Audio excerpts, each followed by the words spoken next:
सेवारती या डॉक्टर दिलीप शिंदे यांच्या पुस्तकाचे अभिवाचन करते आहे मी डॉक्टर अदिती काळमेघ. आजचे प्रकरण आहे बायकोचं योगदान भाग 1. बायकोच्या योगदानाची आठवण सर्वांना नेहमी उशिराच होते. डॉक्टर नरेंद्र दाभोळकर सर हसत हसत म्हणाले. ते ऐकून व्यासपीठावरील आणि सभागृहातील सर्व मंडळी हसू लागली. पुण्यातील साधना मीडिया सेंटरमध्ये माझ्या रुग्णानुबंध पुस्तकाचा प्रकाशन समारंभ सुरू होता. माझ्या साहित्यिक जीवनातील तो आनंदाचा क्षण होता. एका छोट्याशा खेड्यात अशिक्षित शेतकरी कुटुंबात वाढलेल्या माझ्यासारख्या तरुणाच्या पुस्तकाचे प्रकाशन पुण्यातील शनिवार पेठेतील सभागृहात होणे माझ्यासाठी भूषणावह होते. त्यामुळे मी काहीसा भारावून गेलो होतो. मनोगत व्यक्त करताना मी माझ्या लेखनाचे श्रेय माझ्या रुग्णांना दिले होते आणि सर्वांना धन्यवाद देऊन मी डायसवरून परत येत होतो. इतक्यात माझ्या लक्षात आले की आपल्या मनोगतामध्ये डॉक्टर नीलमचा उल्लेख करायचा राहून गेला आहे. माझ्या या वाटचालीमध्ये माझी पत्नी डॉक्टर नीलम हिचा मोलाचा वाटा आहे. आमच्या लग्नानंतर सुरुवातीला तिनेच तर मला अगदी कान पकडून डॉक्टरकी सुरू करायला लावली आहे. त्यामुळे मी डायसवर परत जाऊन प्रांजळपणे तिचा उल्लेख केला. तोच धागा पकडून डॉक्टर दाभोळकर सरांनी आपल्या भाषणाची सुरुवात केली होती. आज नीलमने ज्या पद्धतीने संवेदनातील सर्व आजी आजोबांच्या कोरोना चाचणीसाठी धीटपणे पुढाकार घेतला होता, ते पाहून मला डॉक्टर दाभोळकर सरांचे ते वाक्य आठवले. पुस्तक हे जसे लेखकाचे अपत्य असते, तसे उपक्रम हाही कार्यकर्त्याचे अपत्यच असते. त्यामुळे संवेदनावर माझे पुत्रवत प्रेम आहे. गेली 4 वर्षे मी आणि नीलमने आमच्या काही समविचारी मित्रांच्या सहकार्याने आणि स्टाफच्या मदतीने येथील सर्व आजी आजोबांना कुटुंबासारखं जपलं आहे. कोरोना काळातील 5-6 महिने तर अगदी काटेकोरपणे खबरदारीचे सर्व उपाय अवलंबले आहेत. तरीही संवेदनामध्ये कोरोनाचा शिरकाव होऊ लागल्याची चाहूल लागली होती. आमच्याकडे व्यवस्थापिका म्हणून काम पाहणाऱ्या माधुरीचा रिपोर्ट कोरोना पॉझिटिव्ह आला होता. त्यामुळे मी काहीसा हतबल झालो होतो. हिंदी सिनेमात मारामारीचा प्रसंग दाखविताना बऱ्याच वेळा सायकलचे स्टँड दाखवतात. एक सायकल पडली की पुढच्या सर्व सायकली ओळीने पडत जातात. कोरोनामुळे संवेदनातील आजी आजोबांच्या बाबतीत तसे तर काही होणार नाही ना, या कल्पनेनं मी कासावीस झालो होतो. नीलमने मात्र संयमाने पुढाकार घेऊन महापालिकेमध्ये मेडिकल ऑफिसर असलेली तिची मैत्रीण डॉक्टर वर्षा पाटील हिच्याशी संपर्क साधला होता आणि तपासणी शिबिर आयोजित केले होते. डॉक्टर वर्षा पाटील आणि तिचे सहकारी डॉक्टर वैभव पाटील हे आपल्या सर्वच टीमला घेऊन संवेदनामध्ये आले होते. दुपारपर्यंत सर्व आजी आजोबांची, स्टाफची आणि आमची रॅपिड अँटीजन टेस्ट करून झाली. सर्वांचे रिपोर्ट निगेटिव्ह आल्यानंतर माझ्या जीवात जीव आला.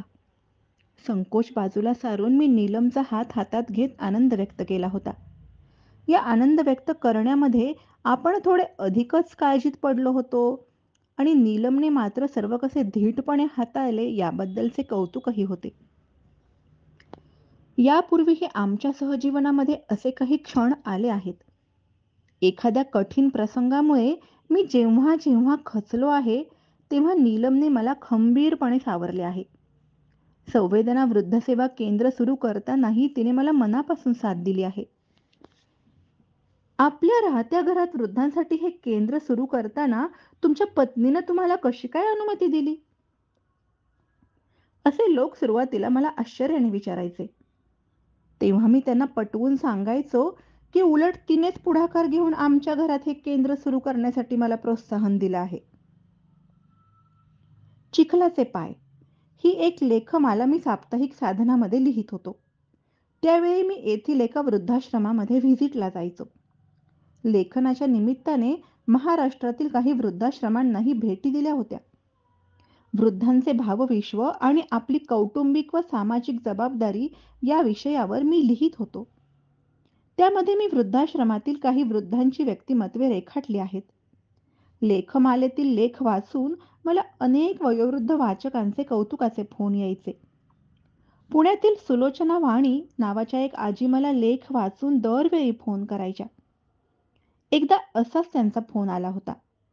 त्यावेळी त्यांनी सहजच मला विचारले, "तुम्ही केवळ लिहिताच का? तुम्ही स्वतः वृद्धांसाठी काही करत नाही का?" त्यांची ही प्रतिक्रिया ऐकून त्यावेळी मी अस्वस्थ झालो. ही गोष्ट मी लगेच नीलमला सांगितली. त्यानंतर बरेच दिवस मी आणि नीलम वृद्धांसाठी आपल्याला काय करता येईल याबाबत विचार करत होतो. त्या दरम्यानच आम्ही बाबा आमटे यांच्या आनंदवनाला सहकुटुंब भेट दिली होती. त्यावेळी बाबा आमटे यांचे ज्वाला आणि फुले हे पुस्तक माझ्या वाचनात आले. या पुस्तकाला वि. स. खांडेकर यांची प्रस्तावना लाभली आहे. त्यामध्ये वि. स. खांडेकरांचे एक वाक्य असे आहे, "ज्या करुणेचे रूपांतर कृतीत होत नाही ती करुणा वांझ असते." हे वाक्य वाचले आणि तिथेच मनामध्ये हे केंद्र सुरू करण्याबाबत बीज पडले. अनेक वृद्धाश्रमांना भेटी दिल्यानंतर, तसेच फॅमिली डॉक्टर म्हणून घरी व्हिजिटला गेल्यानंतर अंथरुणावर खेळलेल्या वृद्धांची आपल्याकडे खूप आबाळ होते आहे ही गोष्ट लक्षात आली होती. त्यामुळे त्यांची देखभाल आणि सेवा शुश्रूषेसाठी केंद्र सुरू करण्याचे ठरवले. हे केंद्र सुरू करताना जागेचा विषय निघाला तेव्हा नीलमने तात्काळ आमच्या राहत्या घराचा पर्याय सुचवला. ते ऐकून सुरुवातीला मी चकितच झालो. "मग आपण कुठे राहायचं?" मी आश्चर्याने विचारले. "आपण तोपर्यंत भाड्याचे घर घेऊन राहूया," तिने सहजपणे सांगितले. आमचे घर आणि दवाखाना एकाच इमारतीत होता. त्यामुळे देखरेख करण्याच्या दृष्टीने हे केंद्र दवाखान्याच्या जवळ असणे सोयीचे होते. पण वडील यासाठी संमती देतील का? याबाबत शंका वाटत होती. सुरुवातीला त्यांनी काहीसा विरोध केला. पण शेवटी त्यांची समजूत काढण्यामध्ये आम्ही दोघे यशस्वी झालो. संवेदना वृद्धसेवा केंद्राप्रमाणेच मी डॉक्टरकी सुरू करण्यासाठीही सुरुवातीला नीलमनेच पुढाकार घेतला आहे. मला साहित्य क्षेत्रामध्ये विशेष आवड असल्यामुळे BAMS झाल्यानंतर मी MA मराठी, पत्रकारिता या विषयांचा अभ्यास करत होतो. करिअरबाबत काहीच विचार केला नव्हता. पण लग्नानंतर आर्थिकदृष्ट्या स्वावलंबी होणे गरजेचे होते. नीलमला मात्र वैद्यकीय व्यवसायाची खूप आवड होती. त्यामुळे तिच्या पुढाकारानेच आम्ही दवाखाना सुरू केला आणि सुरुवातीला डॉक्टरकीच्या अनेक गोष्टी मला तिनेच शिकवल्या आहेत. आमचे लग्न ठरले तो किस्साही काहीसा रंजक आहे. नीलमची भेट होईपर्यंत मी लग्नाबाबत काहीच विचार केला नव्हता. माझ्या कौटुंबिक पार्श्वभूमीचा विचार करता डॉक्टर मुलीसोबत आपले पटणार नाही, असे मला सुरुवातीला वाटायचे.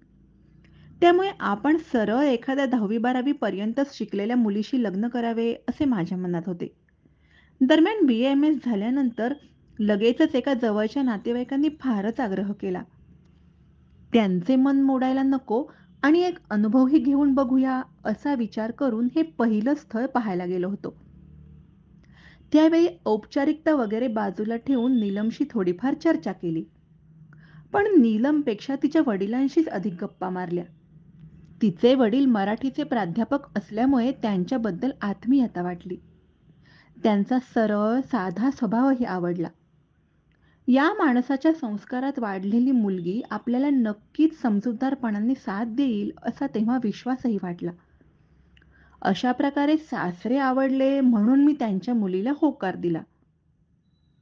सुरुवातीला माझ्या मनावर काहीसा पुरुषप्रधान संस्कृतीचा पगडा होता. स्वभावही बराचसा आक्रमक होता. पण कॉलेज जीवनातील एका प्रसंगाचा माझ्या ह्या दृष्टिकोनावर परिणाम झाला. "तू स्त्रियांचा सन्मान करायला शिक. त्याशिवाय आयुष्यात तुझी प्रगती होणार नाही." असा अभिप्राय माझ्या ऑटोग्राफ बुकच्या पहिल्याच पानावर लिहून आमच्या कॉलेजचे प्राचार्य डॉक्टर पलंगे सर यांनी खाली आपली झुपकेदार सही केली होती. त्यावेळी माझा चांगलाच तिळपापड झाला होता. कॉलेजचे शेवटचे दिवस होते. परीक्षा जवळ आली होती. नुकताच निरोप समारंभ झाला होता. कॉलेजमधल्या मुलामुलींच्या आठवणी जपाव्यात म्हणून मी सर्वांचे ऑटोग्राफ घेत होतो. एक छान डायरी घातली होती. मित्रमैत्रिणींनी कौतुकाच्या शब्दात अभिप्राय दिले होते. शिक्षकांनीही पुढील वाटचालीसाठी शुभेच्छा दिल्या होत्या आणि शेवटी पहिल्या पानावर प्राचार्यांनी असा अभिप्राय दिला होता. यासाठी कॉलेजच्या वार्षिक स्नेहसंमेलनातील एक प्रसंग कारणीभूत ठरला होता. स्त्री पुरुष समानता या विषयावर परिसंवाद सुरू होता. त्या वर्षी मी कॉलेजचा युआर होतो. त्यामुळे कार्यक्रम संयोजनाची सर्व जबाबदारी माझ्यावरच होती. सुरुवातीला मी प्रास्ताविक करून परिसंवादाची सुरुवात करून दिली होती. त्यामध्ये ज्योती पाटील नावाची एक ज्युनियर मुलगी पुरुषप्रधान संस्कृतीबद्दल खूप द्वेषाने बोलली होती. तिचे ते बोलणे मला खटकले. स्त्री पुरुष समानतेसाठी केवळ पुरुषांवर टीका आणि आरोप करून चालणार नाही, तर त्यांना सोबत घेऊनच परिवर्तन करायला हवं. वगैरे असं मी बरंच काही तिला कार्यक्रमाचे संकेत बाजूला सारून व्यासपीठावरच सुनावलं होतं. सर्व मुलांनीही खूप गलका करून मला पाठिंबा दिला होता. त्यावेळी पलंगे सर व्यासपीठावरच होते आणि ते मला अडविण्याचा प्रयत्न करत होते. पण मी त्यांच्याकडे साफ दुर्लक्ष करत बोलत राहिलो होतो. तो प्रसंग आठवल्यानंतर मी अजूनही अंतर्मुख होतो. अर्थात त्यामुळे मी अगदी पूर्णच बदललो असा दावा मी करत नाही. पण लग्नानंतर नीलमला समजूत घेताना मला या अभिप्रायाचा खूपच फायदा झाला हे मात्र खरे. धन्यवाद.